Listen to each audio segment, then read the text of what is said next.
Hello everyone. इस video से हम एक नए सब्जेक्ट की शुरुआत करेंगे, हीट एंड मास ट्रांसफ़र।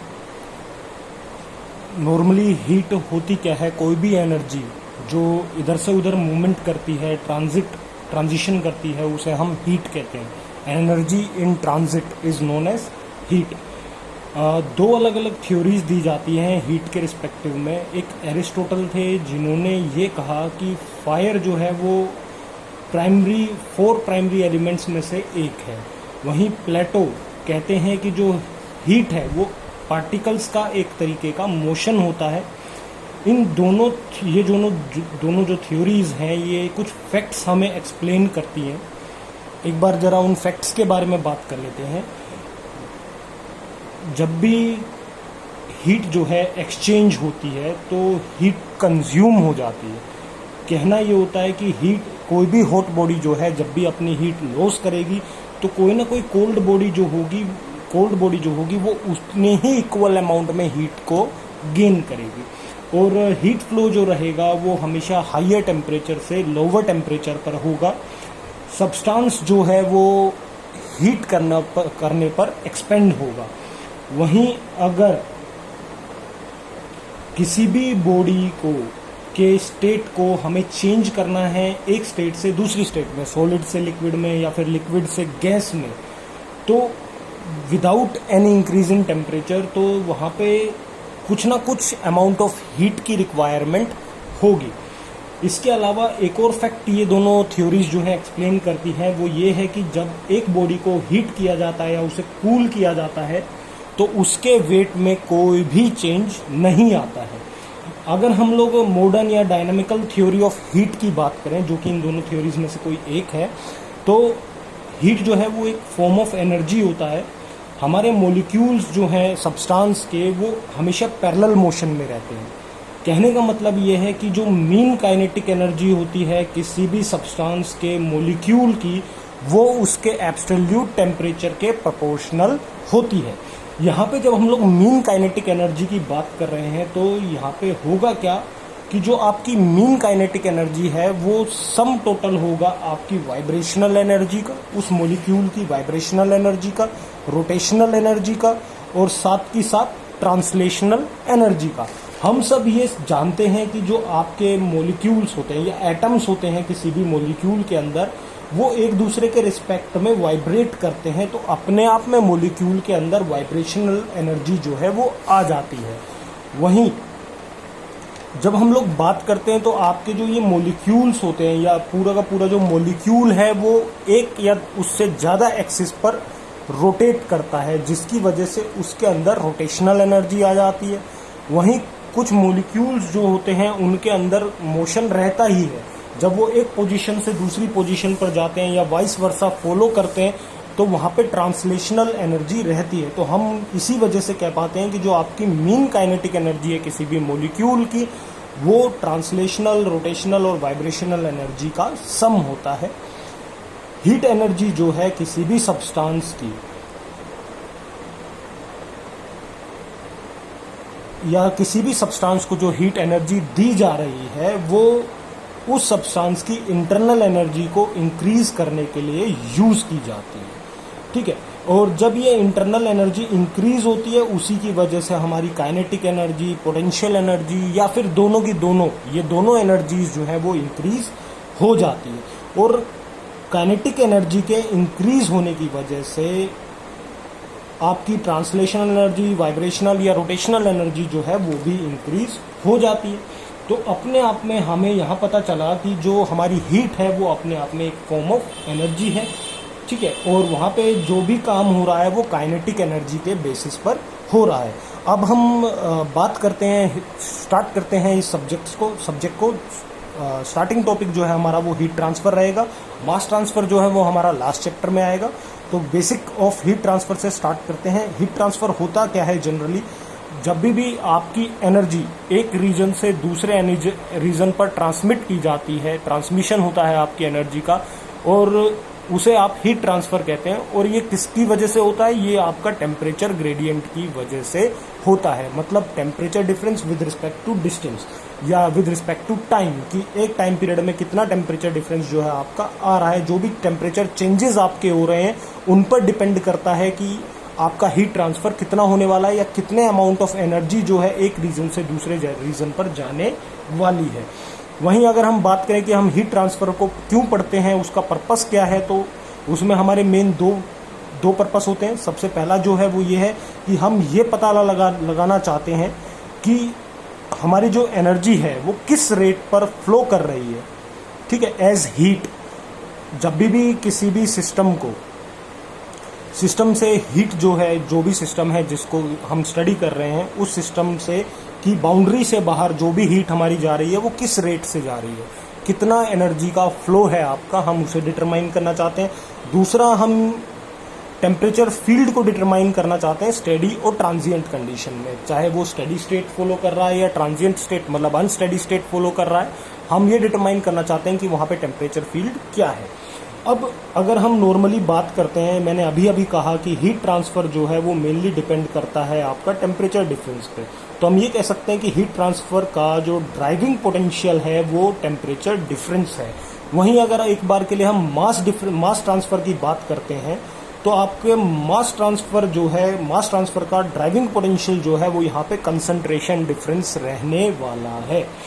अब मास ट्रांसफर की अगर एक बार को थोड़ा सा बात कर ली जाए कि मास ट्रांसफर में होता क्या है, तो मास ट्रांसफर जो है आपका वो मॉलिक्यूल के मास के ऊपर, मास मोशन के ऊपर कंसंट्रेट करता है, या हम जो है मास ट्रांसफर में मास मोशन के ऊपर कंसंट्रेट करते हैं, जिसकी वजह से आपके सब्सटेंस के कंपोजिशन में कुछ ना कुछ चेंजेस आते हैं।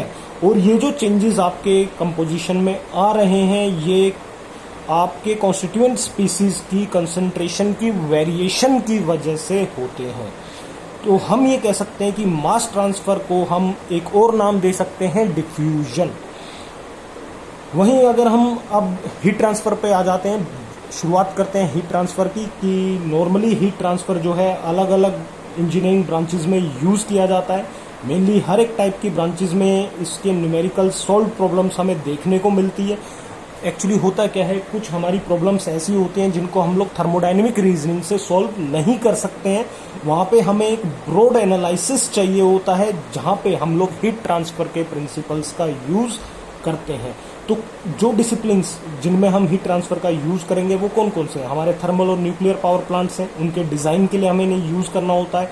हीट इंजन्स के डिज़ाइन के लिए यूज़ करना होता है, स्टीम जनरेटर्स के लिए यूज़ करना होता है, हीट एक्सचेंजर इक्विपमेंट्स के लिए यूज़ किया जाता है। ये हीट शील्ड्स बनाने के लिए, आपकी व्हीकल्स हैं, फर्नेस हैं, इलेक्ट्रॉनिक इक्विपमेंट्स हैं, उन सब की हीट शील्ड्स बनाने के लिए आप लोग हीट ट्रांसफर एनालिसिस का यूज़ करते हैं या उनके प्रिंसिपल्स का यूज़ करते हैं। इसी तरीके से इंटरनल कंबशन इंजन्स हैं, वहाँ पे भी इसका यूज़ होता है। रेफ्रिजरेशन एंड कंडीशनिंग यूनिट्स हैं, वहाँ पे भी इसका यूज़ किया जाता है। Cooling systems, electric motor, generator, transformer के कूलिंग सिस्टम्स बनाने के लिए भी, इसके डिज़ाइन के लिए भी इनका यूज़ होता है। आपका जो फ्लूइड है, केमिकल ऑपरेशंस के टाइम पे आपके फ्लूइड की हीटिंग, कूलिंग, उसके लिए भी आपको हीट ट्रांसफर के प्रिंसिपल्स का यूज़ करना होता है। आपके स्पेस व्हीकल्स में थर्मल कंट्रोल करना है तो उसके लिए भी आप इसका यूज़ होगा। मेटल्स के हीट ट्रीटमेंट में भी हीट ट्रांसफर एनालिसिस का यूज़ होगा। और जो आपके एटमॉस्फेरिक पोल्यूटेंट्स हैं उनके डिस्पर्जन के लिए भी आपके हीट ट्रांसफर के प्रिंसिपल्स का यूज़ किया जाता है। वहीं इन सब चीज़ों को पढ़ने से पहले हीट ट्रांसफ़र पूरा सब्जेक्ट पढ़ने के लिए आप लोगों को बेसिक थर्मोडायनेमिक्स से वाकिफ़ होने चाहिए हो आप। उसमें आपकी थर्मोडायनेमिक्स की डेफिनेशंस भी आती हैं, सिस्टम के बारे में भी आपको पता होना चाहिए, बाउंड्री क्या होती है, सराउंडिंग क्या होती है, आपकी ओपन सिस्टम्स क्या हैं, आइसोलेटेड सिस्टम क्या है, क्लोज सिस्टम क्या होते हैं, एडियाबैटिक सिस्टम क्या होते हैं, इन सब के बारे में आपको नॉलेज होनी चाहिए। बाकी आप इन सब को रिवाइज कर सकते हैं, उसके बाद आप हीट ट्रांसफ़र शुरुआत कर सकते हैं। यहाँ पे मेनली अगर हम बात करते हैं, वापस आते हैं, तो आज हम बात करेंगे difference between thermodynamics and heat transfer. कि भाई आपने थर्मोडायनेमिक्स पढ़ा है, थर्मोडायनेमिक्स और हीट ट्रांसफ़र में आपका मेन डिफरेंस क्या होता है।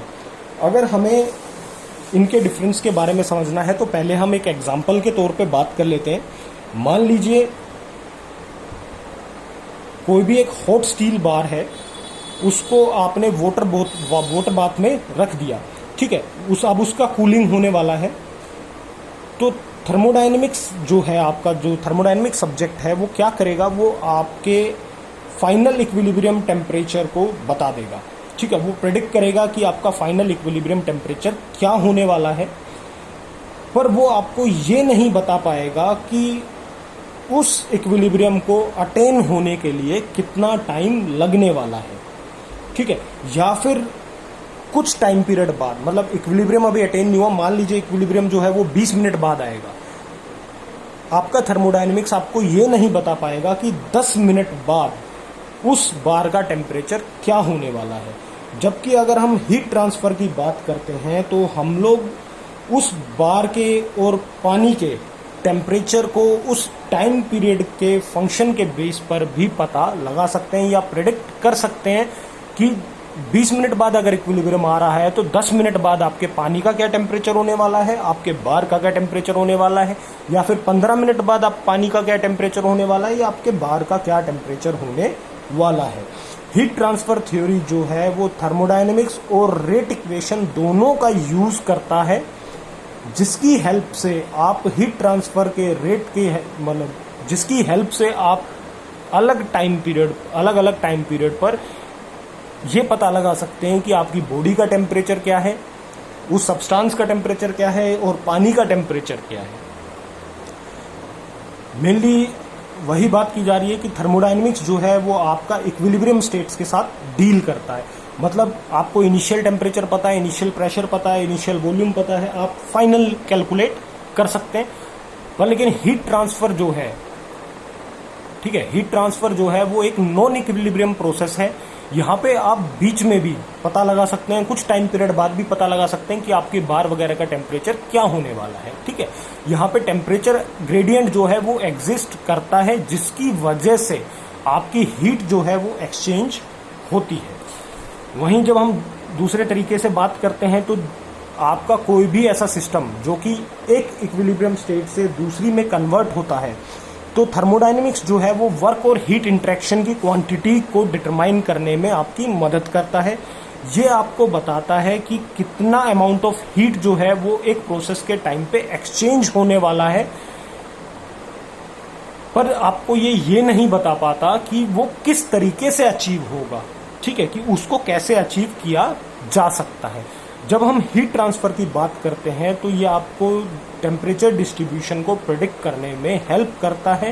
ये आपको ये बताता है कि किस रेट पे आपका एनर्जी जो है वो ट्रांसफर होने वाला है, और ये सब कुछ किसकी वजह से पॉसिबल है, सरफेस के टेम्परेचर ग्रेडियंट की वजह से। और जो दोनों आपके सरफेस हैं जिनके बीच में आपका हीट ट्रांसफर हो रहा है, उन दोनों के टेम्परेचर डिफरेंस की वजह से, कि उन दोनों के बीच में क्या टेम्परेचर डिफरेंस है, उसके बेसिस पे भी आप क्या हीट ट्रांसफर होने वाला है उसका पता लगा सकते हैं। अब हम बात करेंगे कुछ बेसिक लॉज की, जिनकी हेल्प से हम लोग हीट ट्रांसफर को गवर्न करते हैं। ये मेनली लॉज आपने पहले भी पढ़े हुए हैं सारे। सबसे पहले आता है आपका फर्स्ट लॉ ऑफ थर्मोडायनेमिक्स। हम लोग जब 19वीं सेंचुरी में बात करते थे तो हम ये कहते थे कि energy can neither be created nor be destroyed, ठीक है, उसको हम law of conservation of energy कहते थे, ठीक है। अब फर्स्ट लॉ ऑफ थर्मोडायनेमिक्स जो है उसके लिए मेयरली ये एक स्टेटमेंट है, ठीक है। अगर हम एक्चुअली यहाँ पे बात करना चाहते हैं तो हम लोग हीट और वर्क इंटरेक्शन के बेस पे बात करते हैं फर्स्ट लॉ ऑफ थर्मोडायनेमिक्स में। यहाँ हम कहते हैं कि जब भी आपका एक सिस्टम जो है वो थर्मोडायनेमिक साइकिल में मूव कर रहा होता है, वो एक साइकिल में मूव कर रहा होता है, तो जो आपका नेट हीट सप्लाई होता है सिस्टम को, सराउंडिंग से जो भी हीट सप्लाई आप सिस्टम को कर रहे हैं, नेट हीट जो आप सप्लाई कर रहे हैं, वो सिस्टम द्वारा किए गए नेट वर्क डन के बराबर होता है। हम कह सकते हैं net heat supply to the system from surrounding is equal to the net work done by the system on its surrounding.